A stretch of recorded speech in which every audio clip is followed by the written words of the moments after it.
Greetings, Cap fans, and welcome to episode 76 of the Captain America Comic Book Fans Podcast. I am your host, Rick Verbanis, and as always, I am joined by one Mr. Bob Lucius. Hey, Bob. It's 106 miles to Chicago. We've got a full tank, half a pack of cigarettes. It's dark out, and we're wearing sunglasses. Hit it.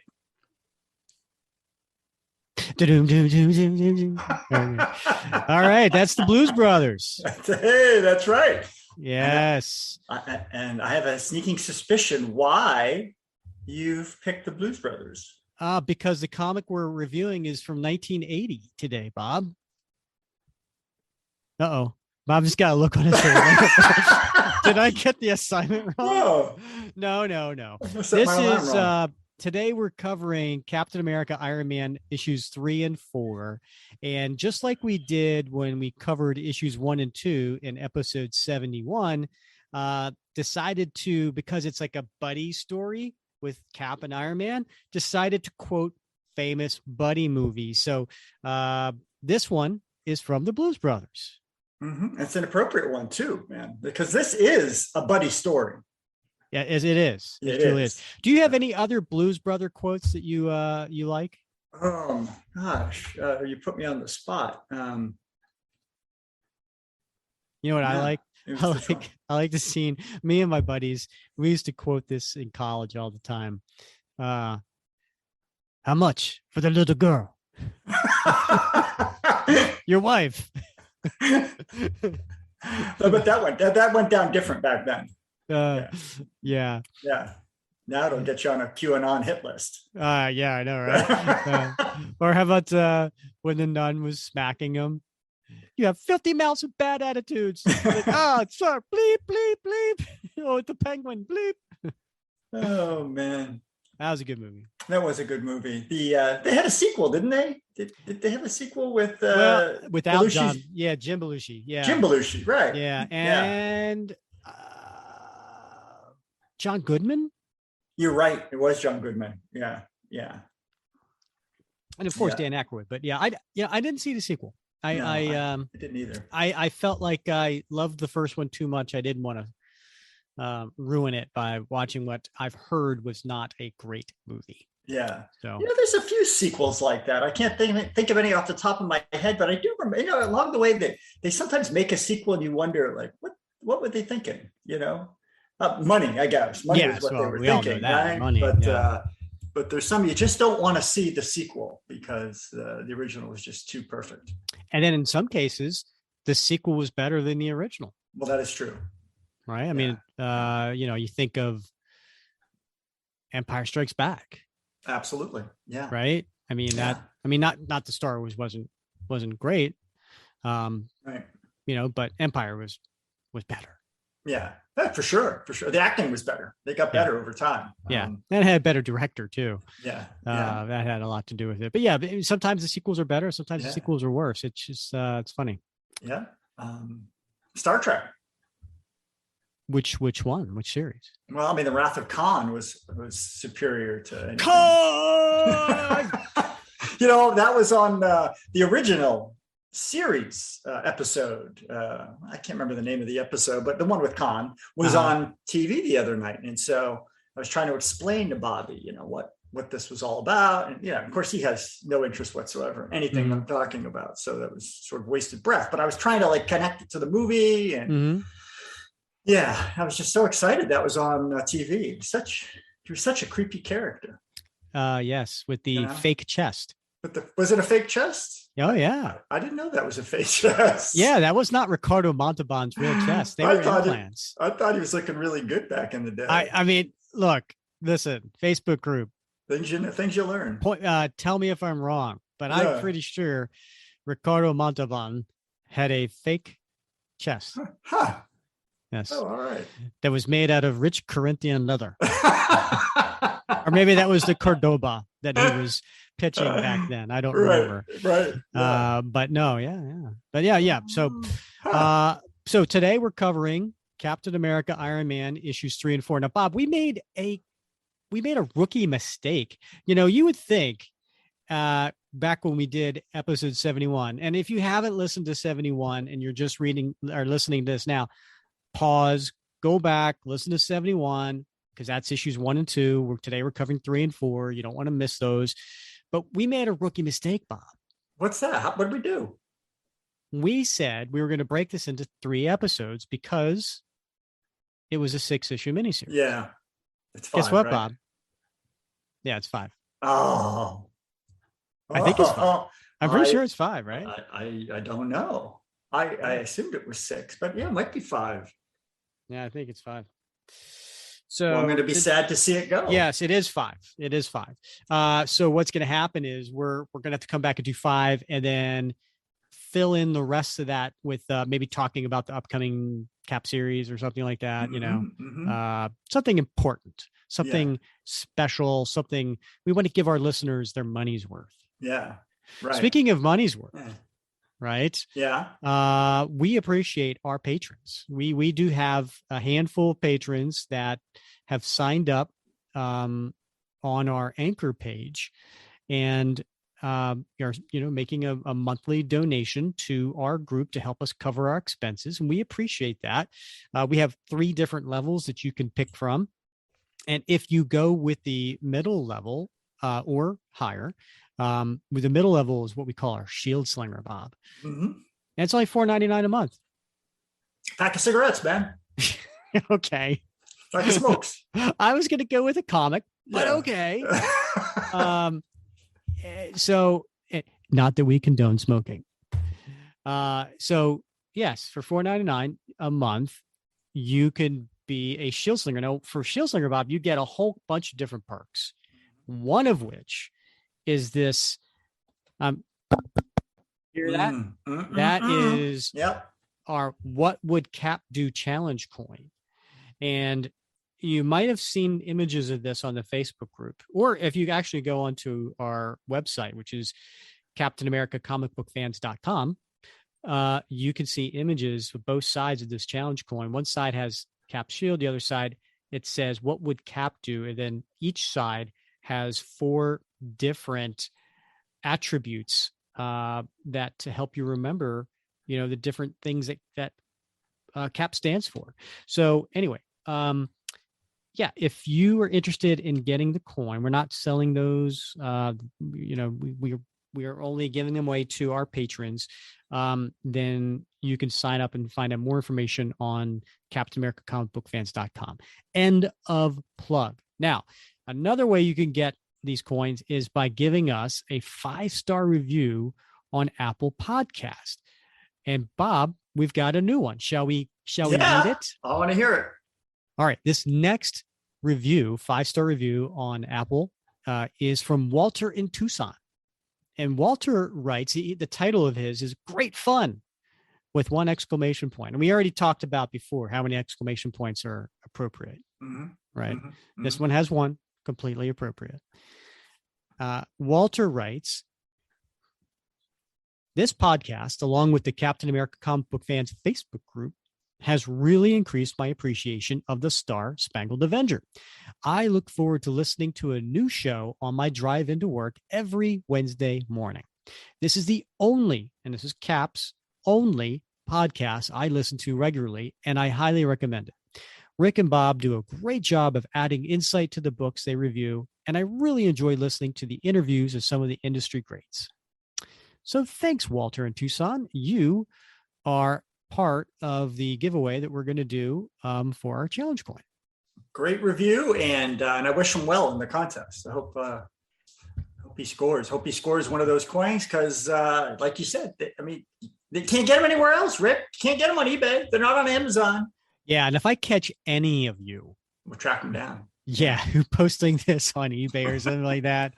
Oh, I will shame you. Shame you like you would not ever been shamed before. Right. On Facebook group. You better be like totally anonymous. Mm-hmm. Yeah. Because you know what a challenge coin is, Rick? You challenge people. So you got your coin? That's right. Show me your coin. Show me it. Yeah. So when you're attending the comic shows, this spring, summer, fall, whatever it is, and we run into you we're going to ask you, we're going to challenge you. Yeah. Where's your coin? And if you don't, well, the next comic's on you. Yeah. Oh, I like that. That's a nice twist. Uh-huh. Yeah. So Bob, we've got some other things. We've been recording these out of order because we've had interviews that have been late, interviews that have been early. So we are kind of like out of whack when it comes to getting people up to speed on what's going on with our wager. And for those who aren't familiar with our wager, back in beginning of January, Bob and I said, we were talking about how much, we want to lose some weight. And I said, hey, Bob, how much you want to lose? I want to lose 10 pounds. Like, I want to lose 10 pounds. I was like, you know what, Bob, let's encourage each other to lose 10 pounds, right? Because we want to get more fit, right? We wanted to lose some weight and look better and whatever our reasons were. Yeah.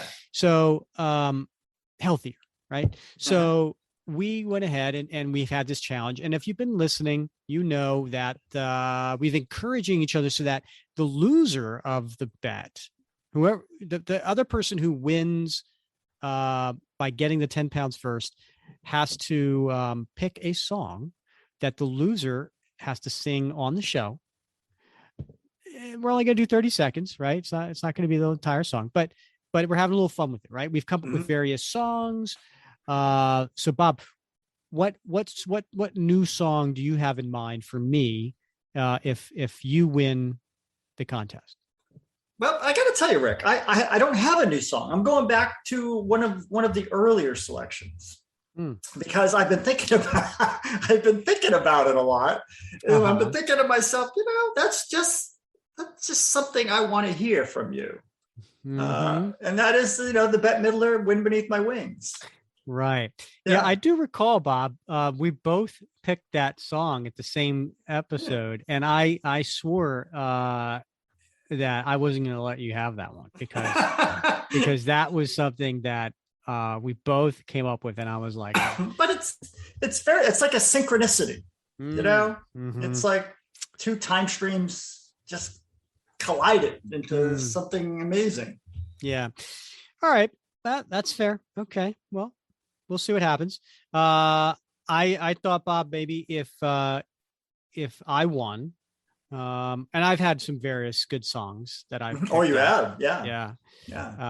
I thought this one wasn't bad, Bob. Maybe if I win, you can sing this.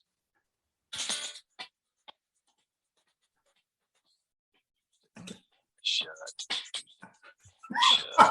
Sexy, yes. Oh yeah.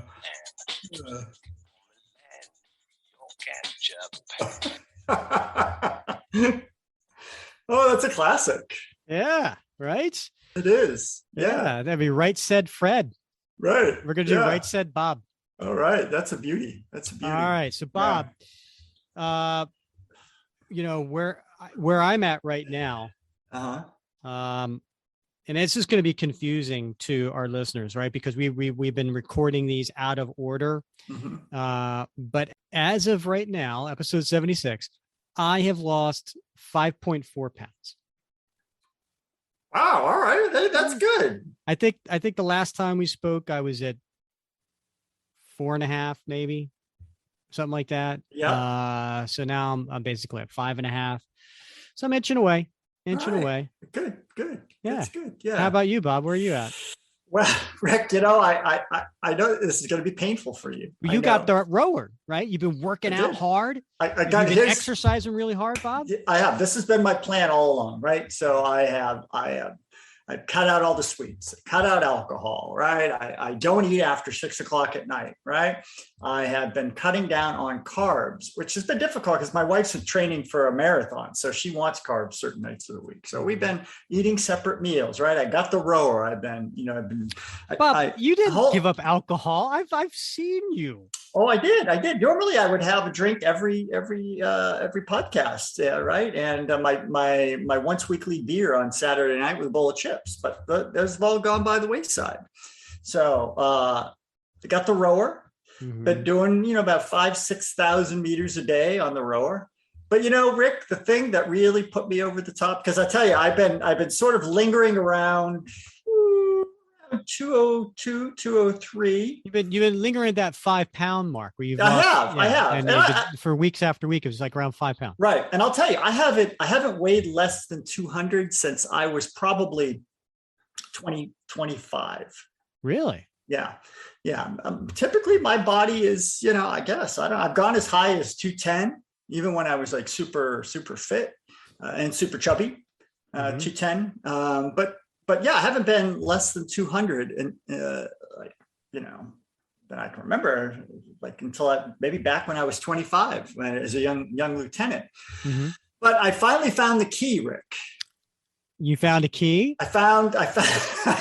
Is it amputation? I found the key. Well, I considered that. I did consider that, but I found that things we'll do for a bet, Bob. Yeah, the things we will do for a bet. I found it's a secret fitness beverage called Plenview. Have you heard of it? No. Plenview. Well, perhaps someday you'll have the good fortune to come across it. But it is a colonoscopy prep. Yeah. So I had to have right. You warned me you were going to do this colonoscopy, Bob. Right. I got the colonoscopy, the Roto-Rooter on Monday. I'm not ashamed to say it. I know we had a recent high level political leader who was sort of embarrassed to admit he had a colonoscopy. I'm not embarrassed at all. Okay. So I had a colonoscopy on Friday, man, and I spent 2 days not eating, doing my prep. So I've come in now 10.2 pounds. No. Yeah. No. Yeah. No, Bob. Oh yeah. Bob, do you feel good about this? I feel great, man. I feel light as a feather. I bet you do. Bob, light as a feather. You can't. All right. Well, first of all, kudos to you. Because I know you've put some effort into it with the meters on the rower and some effort, and but come on, you lost 4 pounds on a colonoscopy. I did, and you want to use those 4 pounds? Well, as part of the bet? Look, I know that you're struggling with this. You're a competitive type, but I think we got a lot of listeners out there that are in a certain age group. And I would encourage you to reach out. Let's ask our listeners in a certain age group who have gone through this procedure before and are familiar with the preparatory phase, whether or not that should count as a legitimate weight loss. Okay. So we're going to. All right. Yeah, we can put this up to a vote on the Facebook group. Maybe we'll have to wait until this airs, though. Yeah, of course. Right? We'll this airs, and then we'll put a poll up. Should Bob's colonoscopy count towards his weight loss goals on our wager, or what would Cap do? Right? What would Cap do, Bob? Would Cap take a colonoscopy and say, you know what? That's the 10 pounds I wanted to lose all along. Well, let's be honest here, right? Cap is enhanced by medical science, and so have I. I've been enhanced by the amazing technology of medical science as a purgative. Oh God. Lean and mean, buddy. I feel like. Have you had your colonoscopy, Rick? No, I feel like you're over 50. I'll work on it. Schedule that bad boy. Yeah. All right. I will do that. I encourage all our listeners. Yes. All of our men 50 and older, go get a colonoscopy, and you too could cheat on a bet. Yes. But no, seriously, and all seriously, Rick, I do want to encourage our listeners who are above the age of 50 to go get your colonoscopy. It's not a big deal. It's easy. It's quick. You don't remember it. So, just get it done. And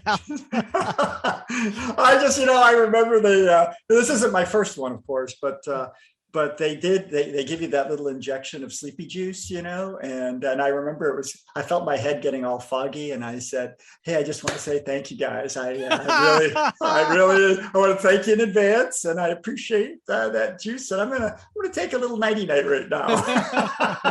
And then boom, gone. I woke up later feeling great. Count back from 10. Yep. So oh, that's too much. Yeah. All right.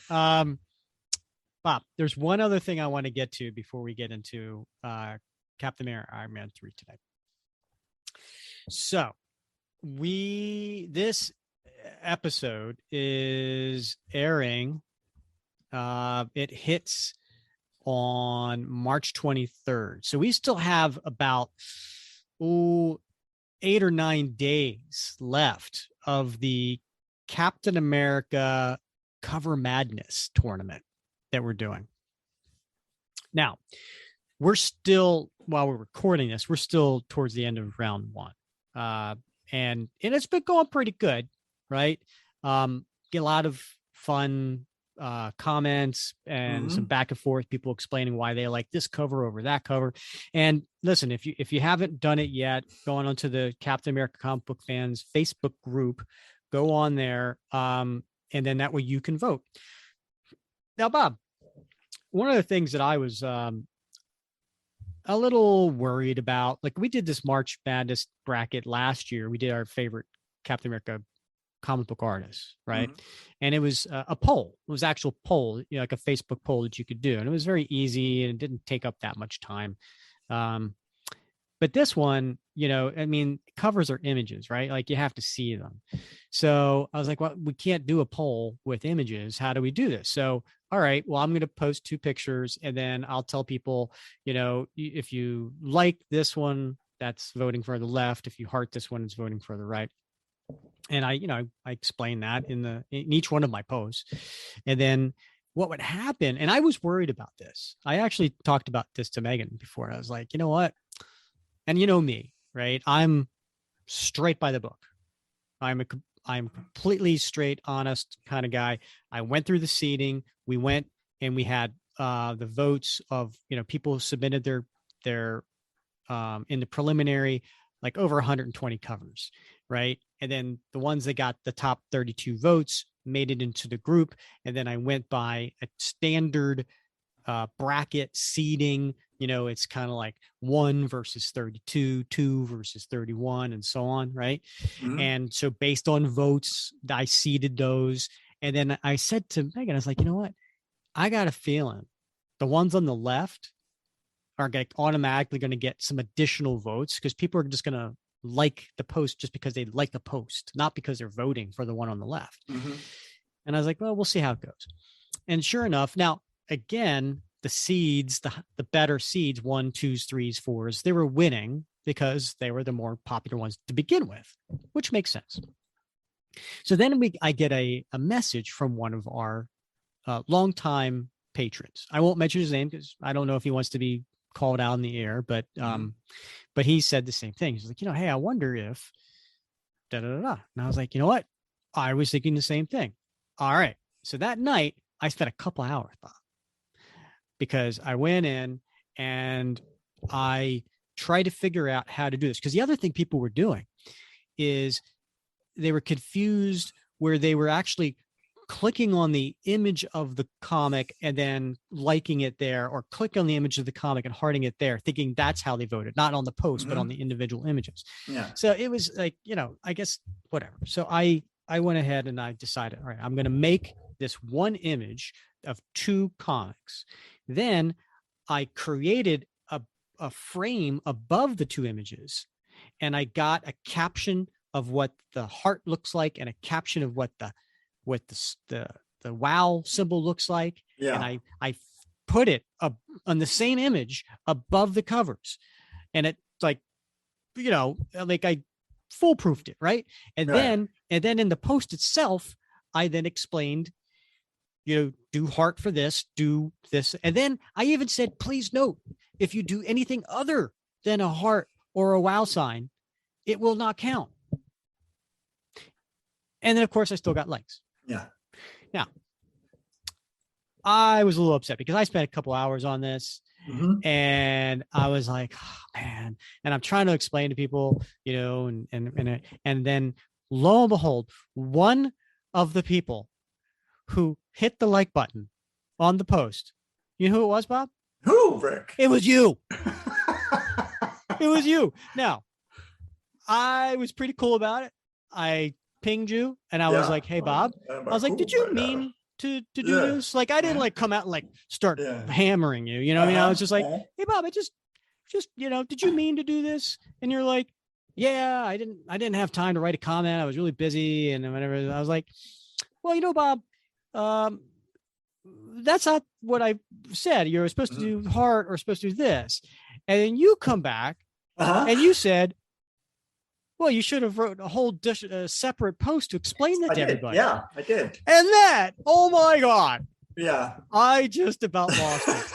I about lost it. I'm like, are you kidding me? Like, you're a professor. If your students came to you and were like, well, you know what? I didn't bother to read the instructions you gave me, professor, that you worked so hard to explain everything to me. Mm-hmm. I just decided, professor, it's on you. It's your fault because you should have had a whole nother classwork assignment to explain the rules. Yeah.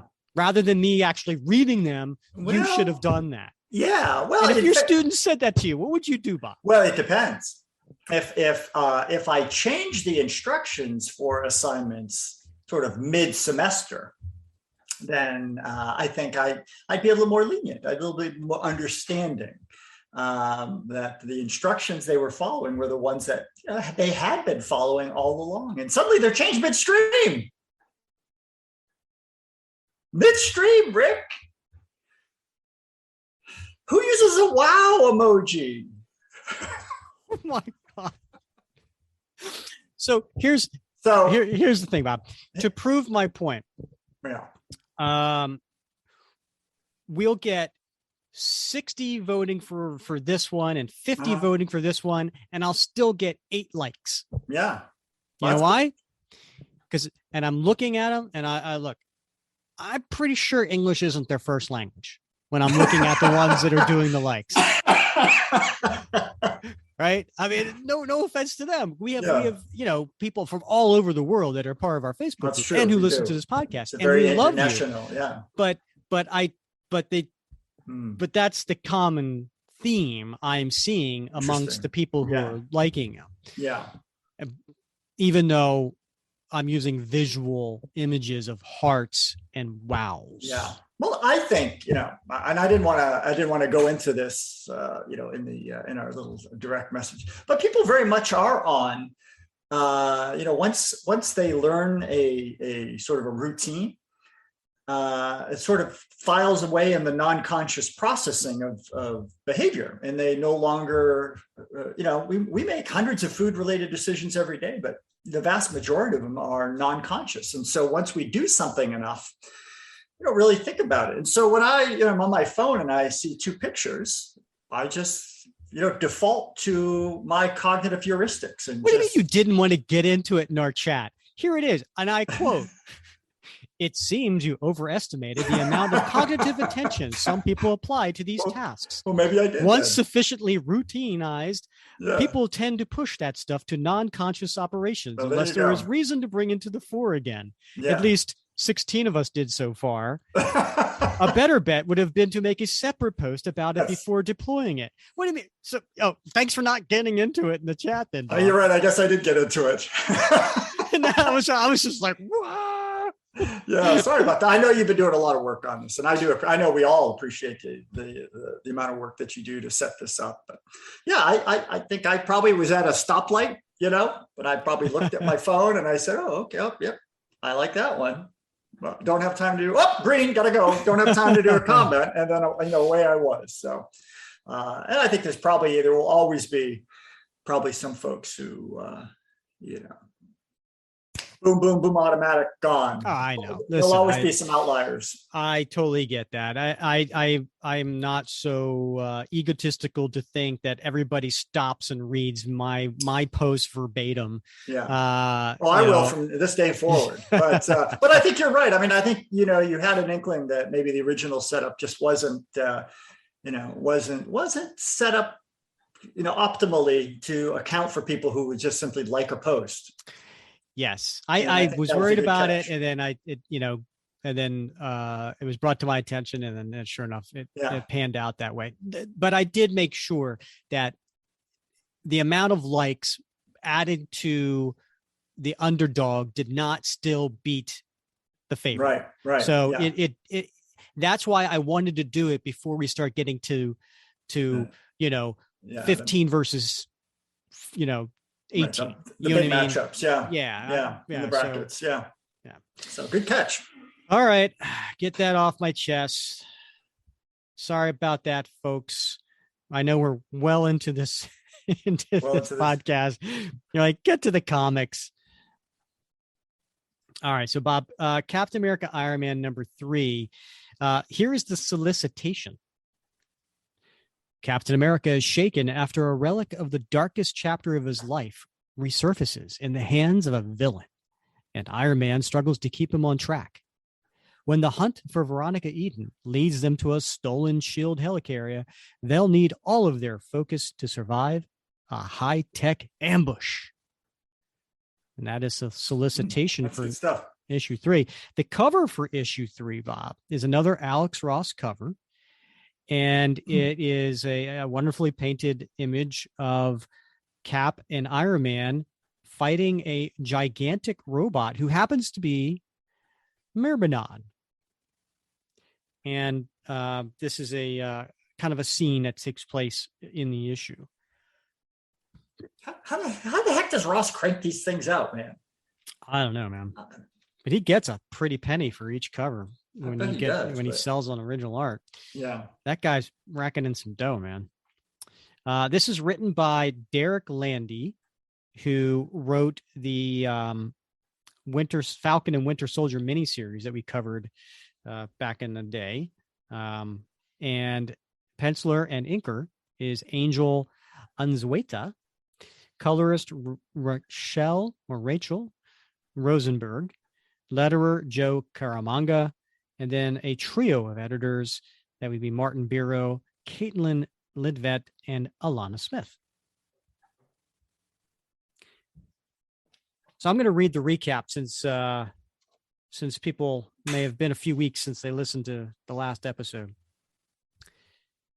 Captain America and Iron Man have successfully captured would-be Hydra Queenpin Veronica Eden, but her alien ally, 51, was able to escape with the Hydra Supreme armor due to the blundering of his teammates, a group of former 50 State Initiative trainees known as the Paladins. The Paladins believe 51's on his way to activate a dormant technological threat known as Myrmidon. Unfortunately, Veronica might be the only one who knows where S.H.I.E.L.D. stashed it.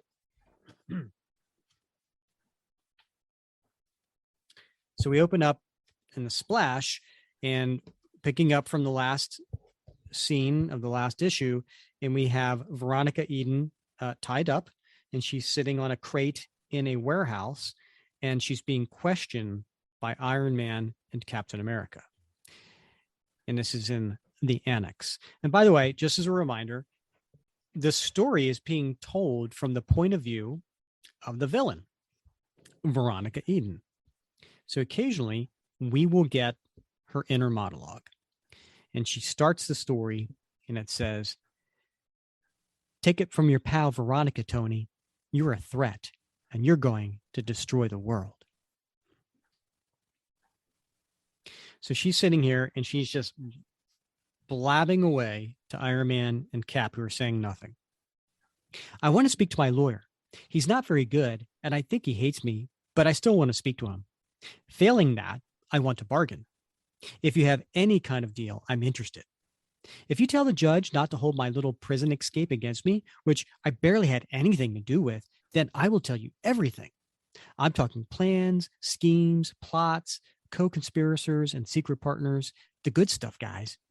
I'm willing to spill my guts without shame or hesitation. 51 wanted the Hydra Cap armor so he could get to that Miradon robot so he could launch his attack on humanity. Or Minneapolis or whatever. You want to know where that sneaky little alien ran off to, where he left me high and dry? Dudes, I will take you there. You could totally trust me. Totally. So we cut to the next page, and the Paladins are off kind of to the side watching all this. And the Paladins, Bob, maybe you could take the readers through who they are. No, I can't, Rick. I can't. I completely forgot who these guys are. Fishbowl head. There's the guy that looks like the Halloween costume I wore last year with the neon lights. Little orphan Annie. I don't know. The shotgun lady. Okay. All right.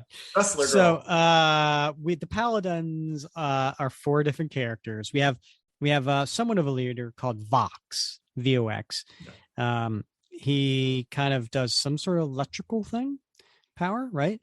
And he has a black costume with these like neon stripes across his chest and his head.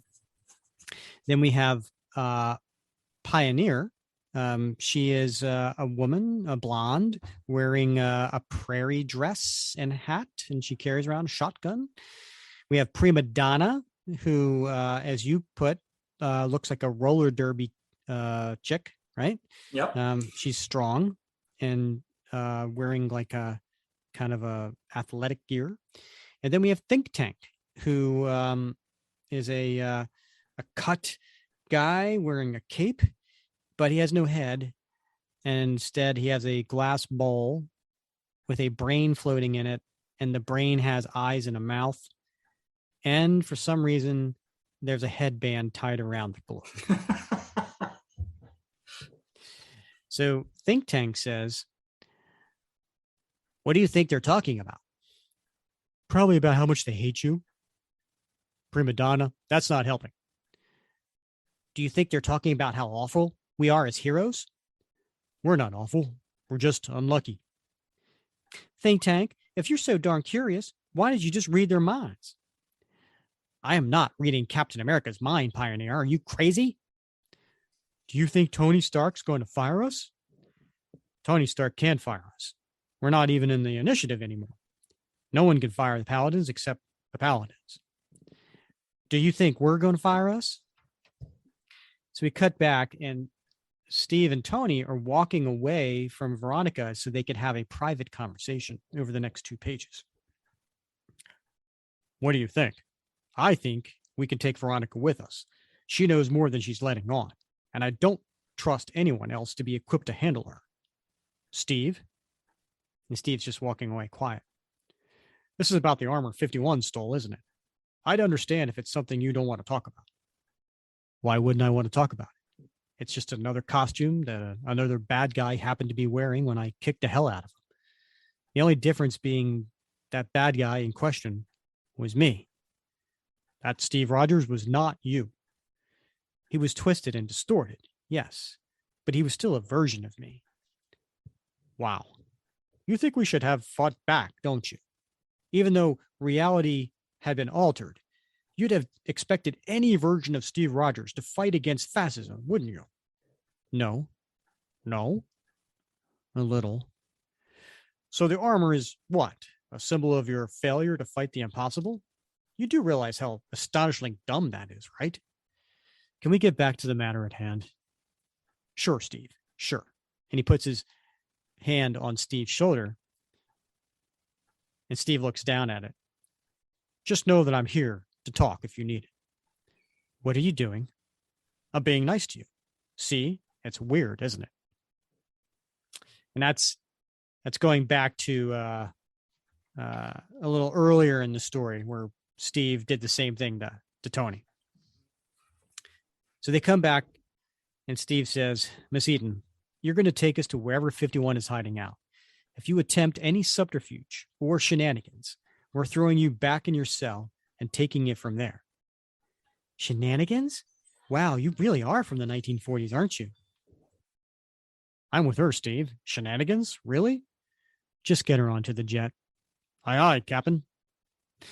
Bob, what's wrong with shenanigans? I love shenanigans. We use that word a lot around here. Yeah, nothing wrong with shenanigans. I say shenanigans. Right. Then again, we're over 50. So then the Paladins come over to Cap, and Vox says, Sir, did your interrogation reveal 51's probable location? We'd be happy to accompany you to Vox. Thank you, but we can handle it. But 51 was our teammate. We have a responsibility to bring him in. Tell us what we have to do, and we'll do it. If you have any advice, any constructive criticism, you need to put in the work. If I were you, I'd step out of the limelight for 6 months and brush up on the fundamentals. You need to worry less about how you come across and more about simply doing the job. Start small, get bigger. That's how the rest of us did it. There are no shortcuts. Remember that. And they all just look glum as he walks away. So then we cut to the jet that Steve, Tony, and Veronica are in.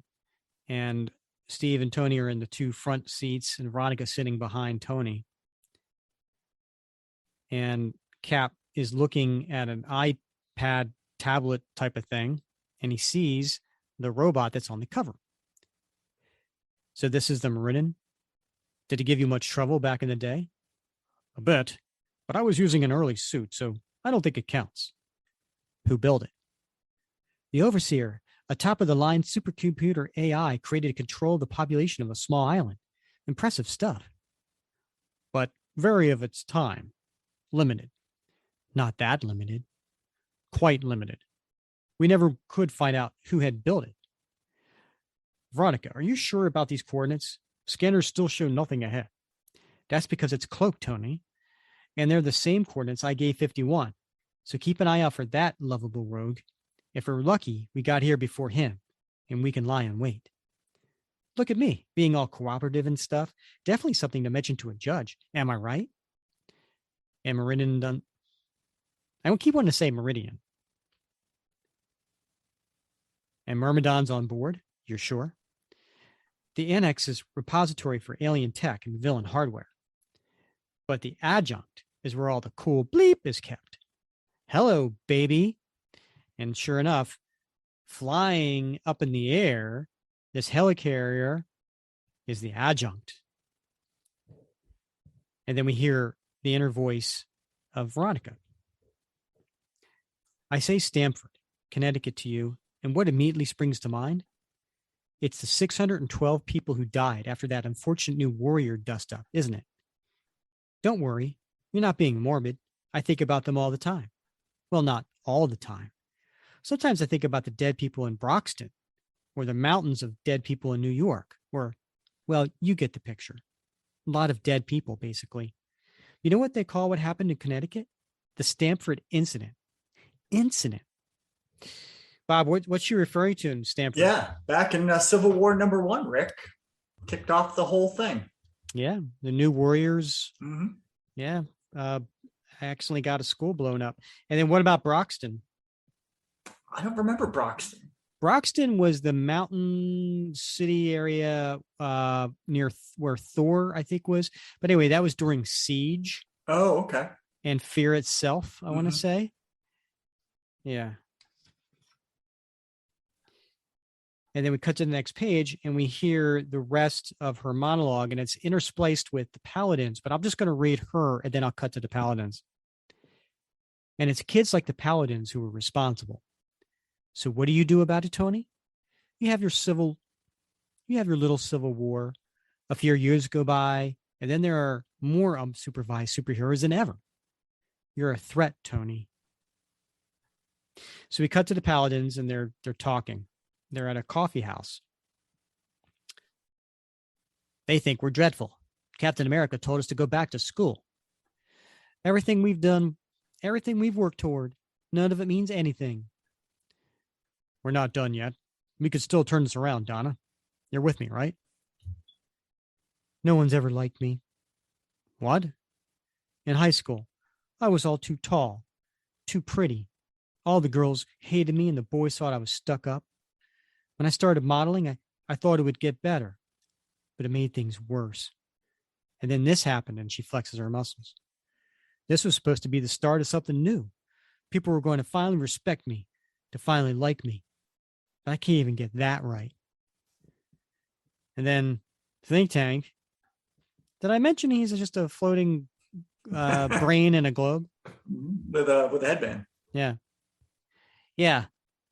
Though maybe people would like you more if you were a nicer person. What did you say to me? Look at me. I was too pretty in high school. Boo-hoo. I'm a brain in a goldfish bowl. You want me to crack it open? That what you want? Please, everyone, stop your fighting. Oh, shut up with that ridiculous fake accent. Oh, hey, y'all, quit your fussing and feuding and go and grab your partner by the hand. You were born in Yonkers. I'm raised on the prairie. My accent ain't fake. I don't even have an accent. You're forgetting that I could read your mind, Pioneer. I can see what's going on in that pretty little, you want to finish that sentence, Think Tank? Hey, you want to know what we're facing? Adversity. We're doubting ourselves. We're doubting this course we're on. We're doubting the things we've done and the decisions we've made. But we've gone through it a lot together.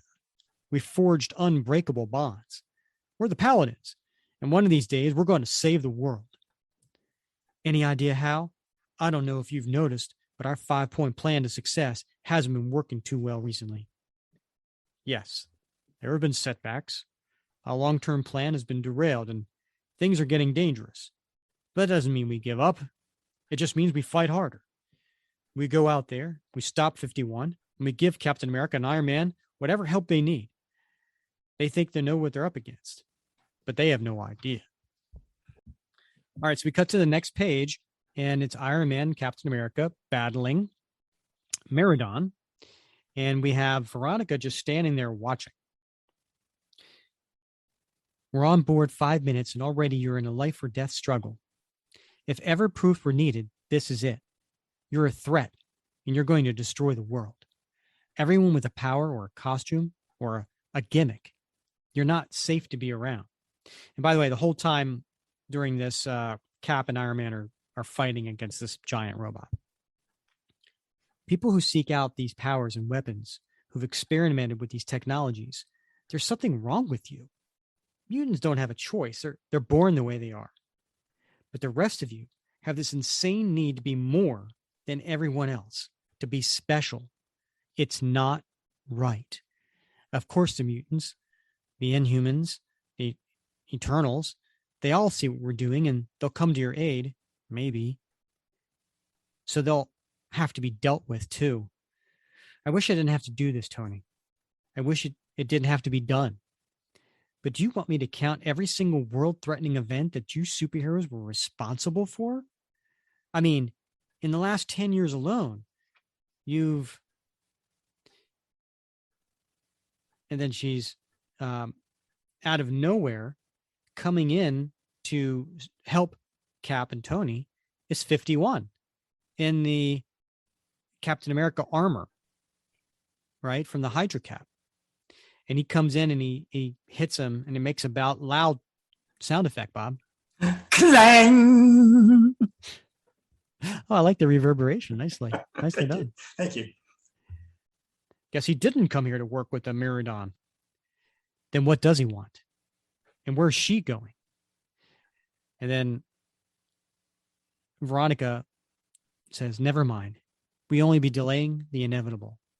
And then all of a sudden, Bob, this giant head computer comes on and starts talking. Who is that, Bob? That appears to be Rick, the Overseer.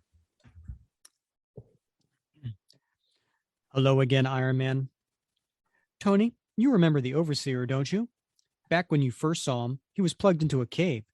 These days, he's a lot cooler.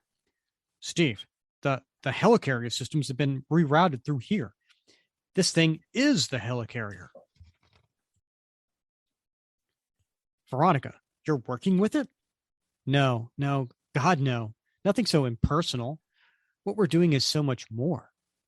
We are in love. See? You're in a romantic relationship? You know what AI is capable of? You both do. You know that true artificial intelligence leads to true, genuine emotions. The Vision married the Scarlet Witch, for God's sake. But a helicarrier? Overseer is smart and strong and made of metal. What can I say? I have a type. Oh, I get it. She's referring to Iron Man. Meridon 8 is reporting damage. That'll be 51, sweetie. He's wearing the Hydra cap armor, so he's invisible to your sensors. Ah, that explains the destruction. The necessary steps are hereby implemented. God, you're efficient. So 51 isn't working with you? Guess not. But if he's trying to stop us, he's too late. If we don't get him today, we'll get him when he go after the others. The others? You mean the paladins? I mean the heroes, the people in the costumes. You wanted to control us, you and Senator Baker. You'd take the reins of Hydra, he'd reactivate S.H.I.E.L.D., and between you, you'd steer the conflict to where you needed it to happen. And we'd have control over all you superheroes. But I messed up, and Zemo has Hydra, so I have to improvise, and that means getting my hands a little bloodier than I have liked. You're going to target heroes? And villains. Anyone who's a threat to the population of the planet gets taken out. We'll be using the information we got from the Superhuman Registration Act to start with, hitting heroes before they know what's happening. You're going to kill them? I'd like to find a gentle euphemism, but pretty much. That's cold-blooded murder. Those people have saved the world countless times from threats you brought about on your own actions. You think a lone helicarrier and a robot with one hand will be enough to do that? No, I don't. But we have big plans, Tony. Big plans. And what happens when you killed us all? Who's going to defend the Earth then? I will, Captain Rogers. I will defend this planet alongside a robust, unified human military in a mutually beneficial partnership. Humankind shall once again be master of its own fate. Long live the new tech. And then at that point, we see Meridon and 51 crashing through to their area. And we hear the inner monologue of Veronica again. Betrayal is a peculiar thing. Betrayal is never about betrayal. Betrayal is simply about a greater loyalty than the loyalty assumed. Whether the greater loyalty be the country, an ethos, a person, even if that person is yourself. Taken in this context, it's quite hard to feel betrayed by betrayal. And at this point, 51 got hurt. And who goes to protect 51, Bob? Our man. That's right. Our man with a plan, Cap. And Veronica's like, but somehow I'll manage. Your assistance has been invaluable, Veronica Eden. When the human population succumbs, I promise that they will know the name of the person who made it possible. But I'm afraid our partnership must come to an end. You are intelligent for a human, but far too cunning to be trustworthy. Funny, that's just what my 6th grade teacher used to say. Naturally, I planned for such an eventuality. I am nothing if not untrustworthy after all. Overseer, sweetie, we're breaking up. And at this point, Cap and Iron Man literally disarmed Meridon. Yes, we're breaking up. I know. We're breaking. I have, of course, disabled your voice commands. That destruct code will not work. And that right there is the problem with being sneaky. Because no matter how sneaky you think you are, there's always someone sneakier. And just then, opening up a door, we have like a dozen or so other Meridons coming into the room. And one of them almost took out Cap and Iron Man. To be continued. So what do you think, Bob? A little betrayal there. Ooh, gosh, I'm really liking this series, Rick. Landy's writing, I mean, man, it gets me sucked in. It's clever. Yeah, I didn't see any of this happening. Snappy, clever, witty. Yeah, I mean, I didn't see. Yeah, I agree with you too about the witty, clever, all that. Mm-hmm. Yeah, I mean, I didn't see the villain working with another villain, and then 51 actually trying to stop the villain as opposed to. Mm-hmm. So I am a little confused why 51 broke Veronica out. I guess we'll find out maybe in the next issue. Maybe we will. All right, let's get to that. All right, Bob, on issue 4, we have another beautiful Alex Ross cover. Sure do. And there is somebody who is fighting in between Cap and Iron Man. And if you're reading the story, you know that it's 51 wearing the Hydra Supreme battle armor. And I don't know, it's a pretty cool cover. It is. I think it's the first time. I could be wrong here. But I think it might be the first time I've ever seen the bottom of Captain America's boots, the soles of his boots, and the level of detail. Sort of the scuffing on the soles is pretty impressive. Ross, he doesn't miss a beat. Yeah, that's a good point. I mean, I've seen the bottom of his boots before. Have you? Yeah, like I want to say, I don't know why I'm thinking this, like a Dave Johnson cover from back in volume 4 or something like that. I don't know why that's coming to mind. I could be totally wrong. But yeah, he's got like I've seen like treads on the bottom of his boots. Oh, okay. I'll have to check that out. I don't recall any off the top of my head, but I'm gonna do a little research on that and check that out because I just find that fascinating. Because we always think like, oh, you see the inside of the shield. You don't see that a lot. Rendered well. With detail. And sometimes I imagine you don't see a lot of time the bottom of the boots rendered with detail, but with treads that would be cool. I'd like to check that out. I'm gonna have to do a little digging. Well, don't quote me. I won't. But right. I'll give you credit if I find them. Hey, that's the best. That's the best in the world. I get credit if I'm right. If I don't, solicitation for this issue 4. Secrets, lies, and sinister motivations. Tony and Steve must form an uneasy alliance with their treacherous enemies in order to survive an assault by a swarm of Myrmidon-class killer robots, as the Paladins, the team of eager new superheroes, find themselves in way over their heads when they go up against the Overseer. Long live the new tech. And this is the same creative team as before. So we open up to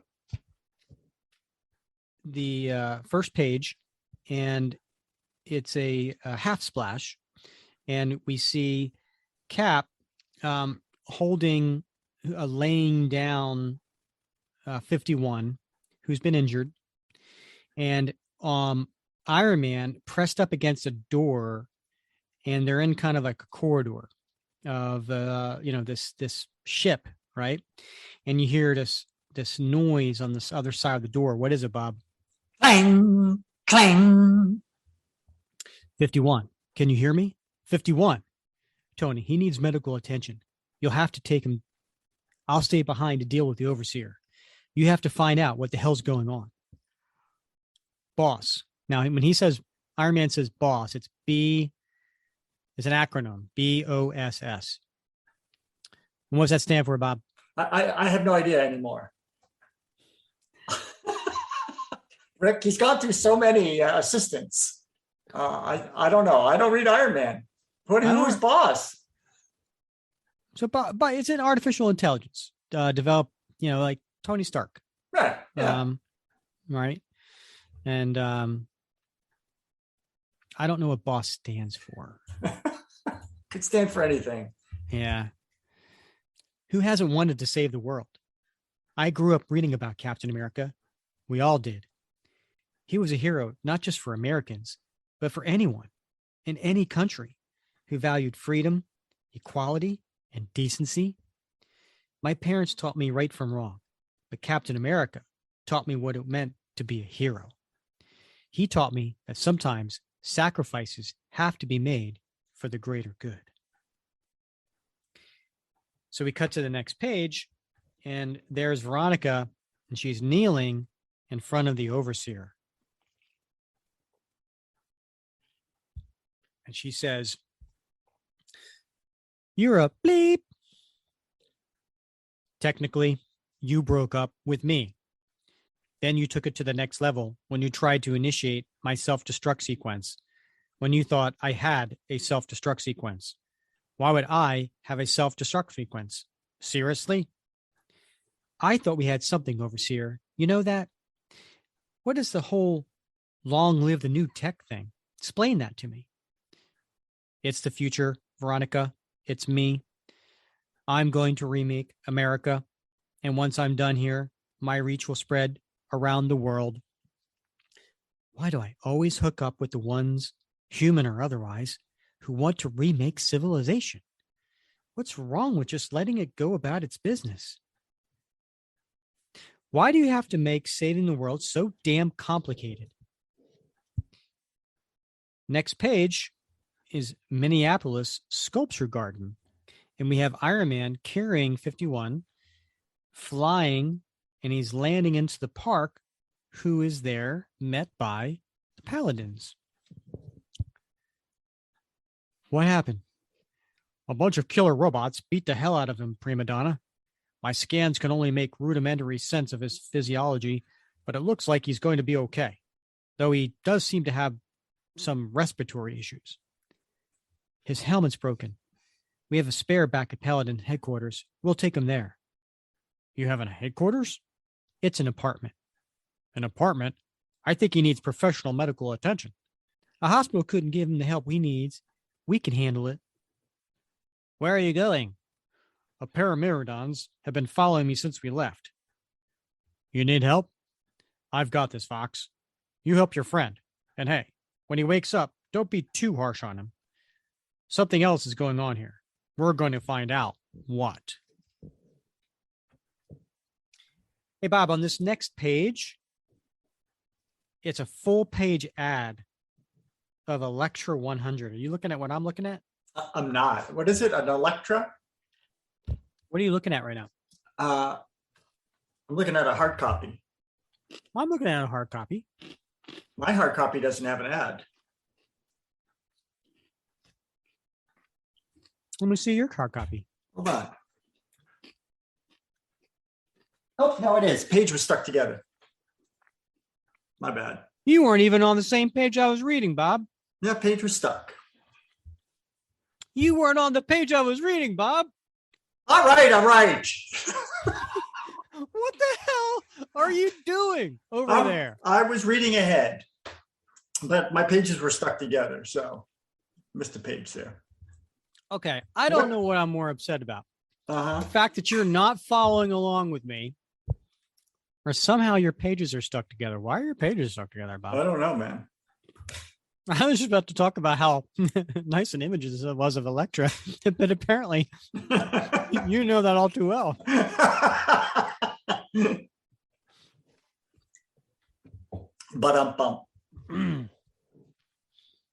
All right, so we cut to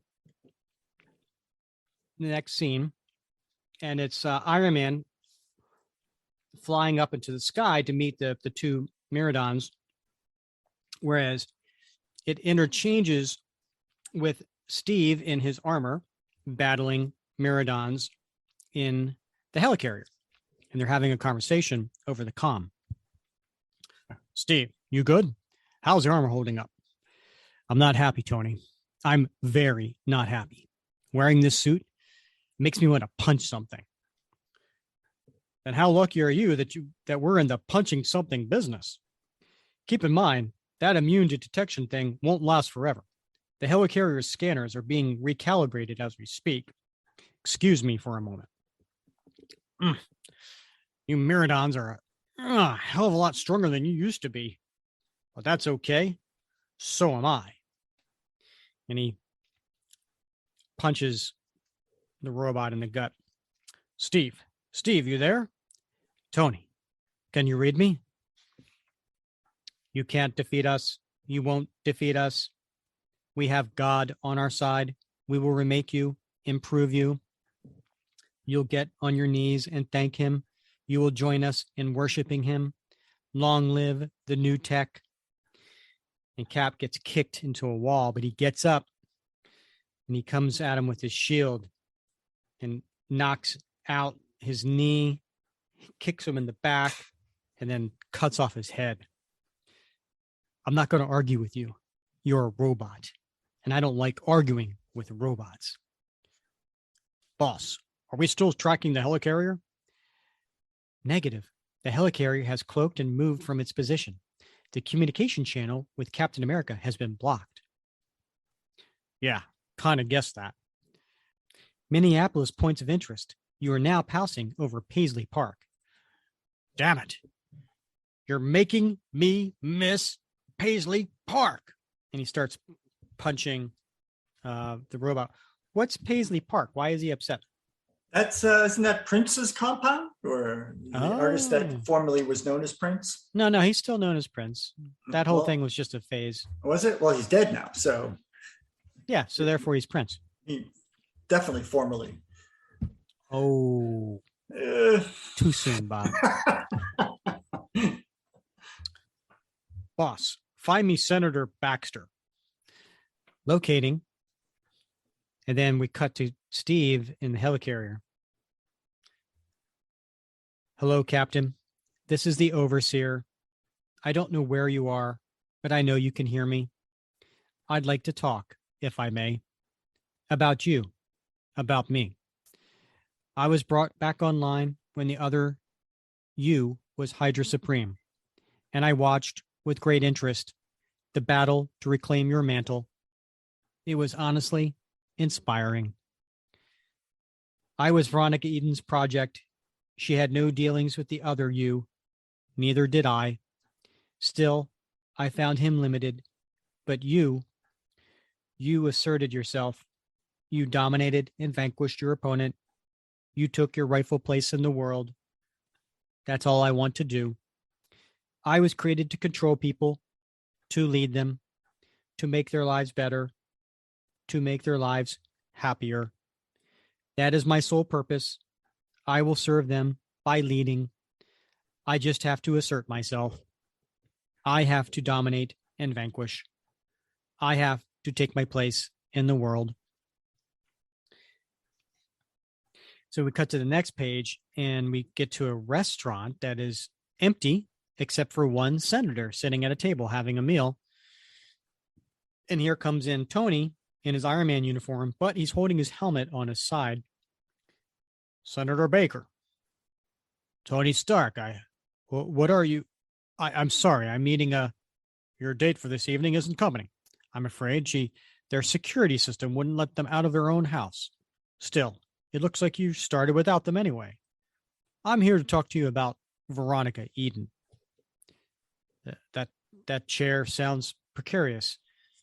And he's referring to Iron Man sitting in a chair and it's creaking because, that armor weighs a lot. Yeah. Nice little attention to detail there. It's a heavy suit. Veronica, Senator. Yes, I know her, of course. Dreadful how far she's fallen. You've heard that she broke out of federal custody. You've heard that she's loose. I did. We know what you were planning. We know that you wanted to run S.H.I.E.L.D. and Veronica wanted to run Hydra. And together, you'd dismantle foreign governments and neutralize hostile powers. I don't know but I was afraid that was the only step one of Veronica's plan. She wanted an end to people like me, superheroes, and you were just another pawn for her to use. I assure you, I have footage of her admitting to all of this. Footage can be doctored. Senator, right now, there's a heavily armed helicarrier controlled by a rogue AI roaming the airspace above Minneapolis. I know from experience that this kind of thing does not end well. So if I were you, I'd cut to the bit where you start cooperating. We thought if we could control both sides of all of this, I know. Tell me something I don't. It wasn't just SHIELD and Hydra. We formed alliances with like-minded people who understood that sacrifices have to be made for the greater good. Who? You mean superheroes? That's how 51 got involved? He was working with you? This was Veronica's operation. I swear, I just provided resources. I'm a pawn, like you said, a patsy. Bob, what do you think of that scene? It's it's a cool scene. I don't know where you're going with this, but to me, like the art is different. The way Senator Baker is rendered strikes me as different. But I like the scene. What are your thoughts? Think the senator caved too quickly. You do? You think? Yeah. I think he went from, I don't know what I assure you I don't. Footage can be doctored to, okay, I'm going to spill the beans. Yeah. I don't remember this senator before. Has he been featured before? Not that I've seen. Yeah. Yeah, but it's just a throwaway character. Yeah, but still, I mean, if you're a senator at his age, I would say, his experience, he's been around long enough to not let a few allegations throw him, but it seemed like he caved a little early on. Right. Yeah, this is his first appearance. So the next page, we have Veronica who's in a cell, and coming to the door opening up is Captain America. And he stands at the door and he tosses her something. You know what kind of bullet this is? Should I? Perhaps not. Tony said you worked in AI. That's how you met. I'm assuming that's also how you met the group who built the Overseer. We ran in the same circles, yeah. Tony said the interference developed by your company was flawed. It wasn't developed by us. It was developed by them, the Overseer people. This way. What's that way? You let me out to help you fight robots, right? I'm going to need my stuff. Anyway, we tried to fix the flaw, but it proved unfixable. It was just this tiny little programming quirk, but it was enough to scupper the entire project. Is the quirk present in the Overseer? It was. The AI needed a decision maker to give it permission to carry out certain tasks. That's what prevented it from attaining true sentience. That's why you wanted it to love you. You thought you could control it. And then when Hydra ran the world, I had the Overseer integrated into this helicarrier. I had it all planned out. As Hydra Supreme, I was going to use the Overseer's need for expansion to capture and assimilate SHIELD helicarriers. Then I was going to eliminate the primary threat to mankind's survival, namely people like you, but the Overseer evolved. Didn't need me anymore. Story of my life, eh? And then she gets to the locker. Hello, gorgeous. The suit in the annex was the unfinished prototype. This was going to be my Hydra Supreme uniform. You don't think I'm going to let you wear that, do you? You're going to have to, if we hope to make it out of here. And then just then, it looks like 3 or 4 Meridons come in. We have them, send reinforcements. See, I get it.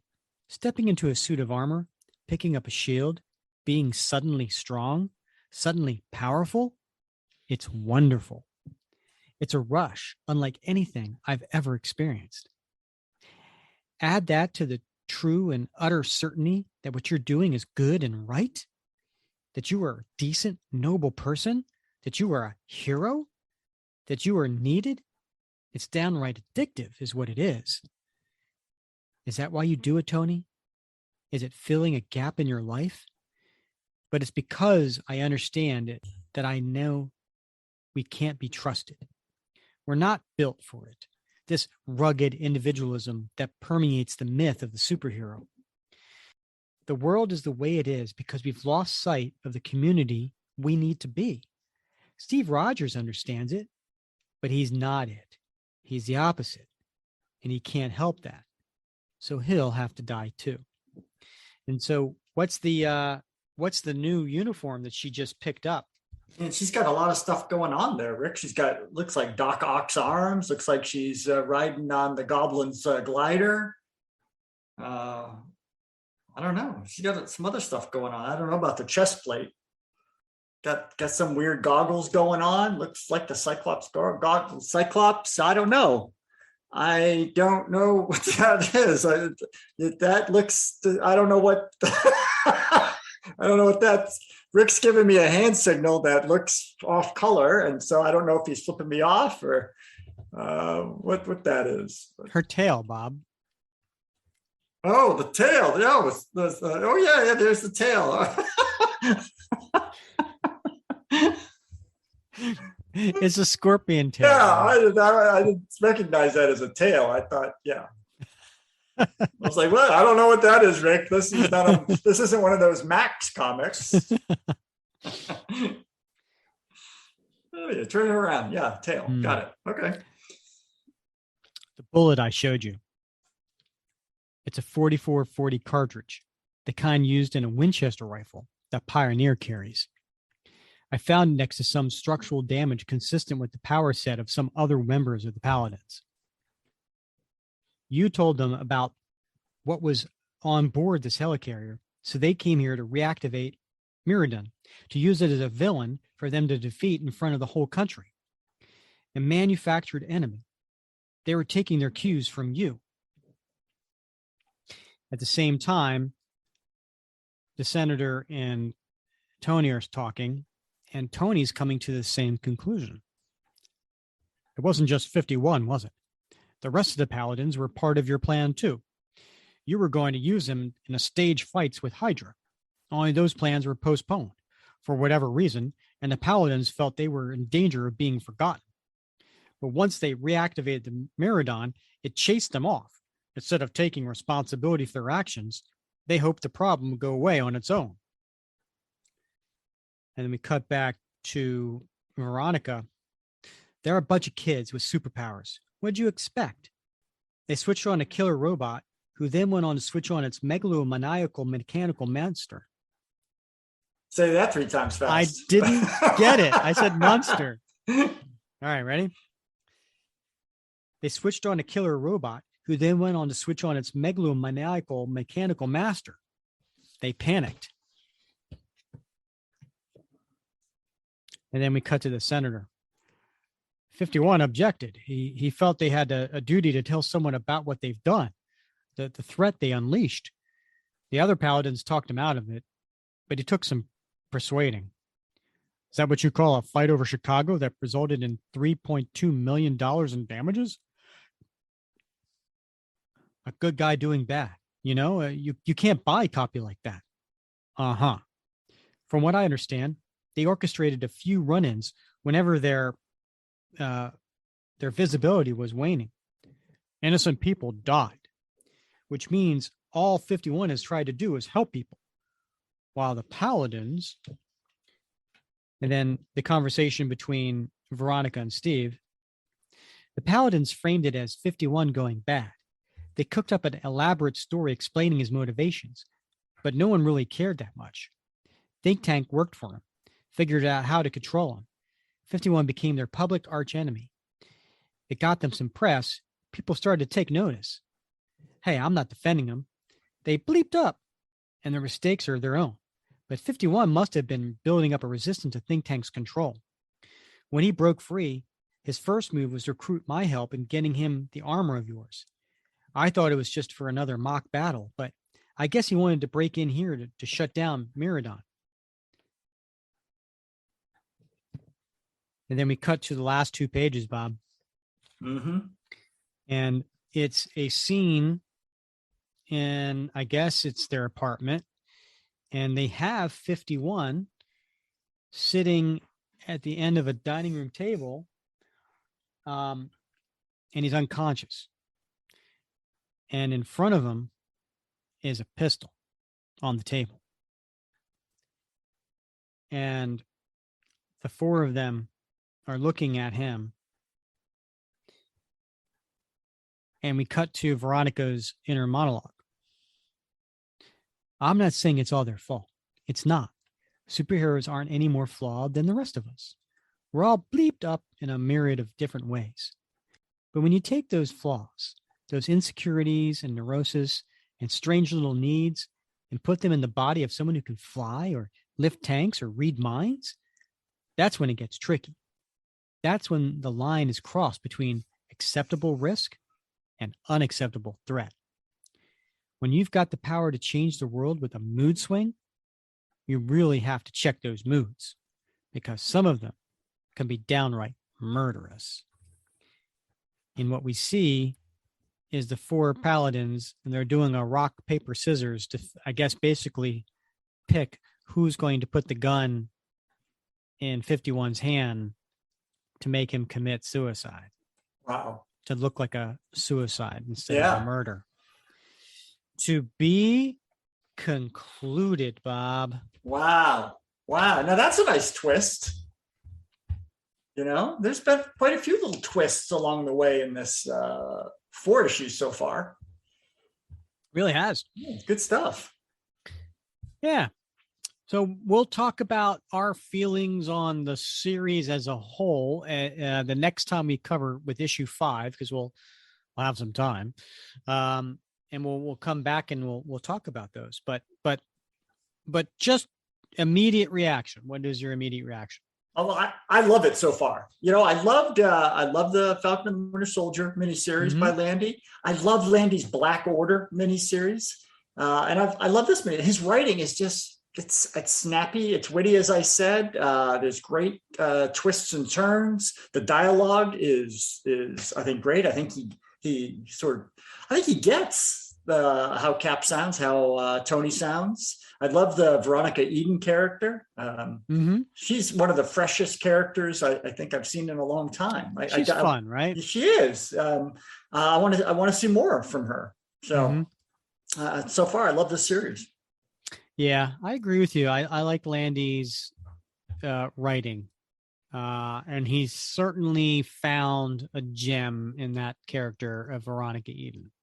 Yeah, it's an entertaining story, but there's some heavy thinking behind this too, right? There's some heavy philosophy behind this. You know, Veronica Eden is she's the bad guy here. She's the villain, but you know, as we've talked about before, she doesn't see herself as a villain, and she has a way. I mean, what she argues, what her plan is from her perspective, reasonable and rational. And that's kind of the scariest kind of villain, right? She's not maniacal. She's not unhinged. She has thought through and reasoned and reasoned her calculus for what she's doing. Right. Yeah, she thinks she's doing it for the greater good. Yeah. Yeah. So, good stuff.